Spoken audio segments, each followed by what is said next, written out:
Silage आज आपण बनवण्याची पद्धत ती किती दिवसानंतर कापला पाहिजे, त्याची कुट्टी किती दिवसानंतर करायची, कुठलं वाण त्यासाठी वापरायचं, त्याच्यानंतर किती साईजची कुट्टी करायची, म्हणजे किती बारीक ती झाली पाहिजे, किंवा कुठल्या मशीननी करायची, हार्वेस्टर त्यासाठी वापरलं पाहिजे, किंवा त्या आज आपण जो कणसाचा जो दाणा असतो तो व्यवस्थित कट होतोय का, तो व्यवस्थित पंक्चर होतोय का, हे आपल्याला बघणं गरजेचं आहे. कारण की जर तो कणसाचा दाणा जो आहे तो जर गाईच्या पोटात तसाच गेला तर तो परत शेणावाटे तसाच बाहेर येणार आहे, म्हणजे तो वाया जाणार आहे पूर्ण, त्याचा उपयोग होणार नाही, म्हणजे खाऊ घालू नये त्याचा 0% उपयोग.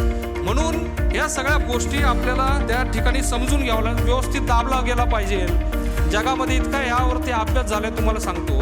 आता आपली दाबायची पद्धत म्हणजे आपले बॅगा धरतात, माणसं उभं राहतात, पायाने दाबतात. मूर घास त्याला एवढा प्रेशर पडला पाहिजे, एका क्युबिक मीटरमध्ये 700 किलोचा प्रेशर एका क्युबिक मीटर पडले पाहिजे. हे सायन्स आहे, अभ्यास आहे. म्हणजे तुम्ही मूर घासावर जेव्हा 50-60 वेळा जेव्हा ट्रॅक्टर फिरवता तेव्हा तो चांगला दाबला जातो, आणि आपण बॅगा पायाने दाबून भरतोय. म्हणजे हे बदल आपल्याला करावा लागणार आहेत, आणि व्यवस्थित तो झाकला गेला पाहिजे, ह्या सर्व काळजी घ्यावं लागणार आहे. Maharashtra progressive dairy farmers association MPDFA चे सदस्य बना. खाली दिलेल्या व्हिडिओ कॅप्शनमधील लिंकवर क्लिक करून सदस्य म्हणून नोंदणी करा. आपले नाव नोंदवा आणि मिशन 50L दुग्धक्रांती पुन्हा एकदा या उपक्रमात सहभागी व्हा.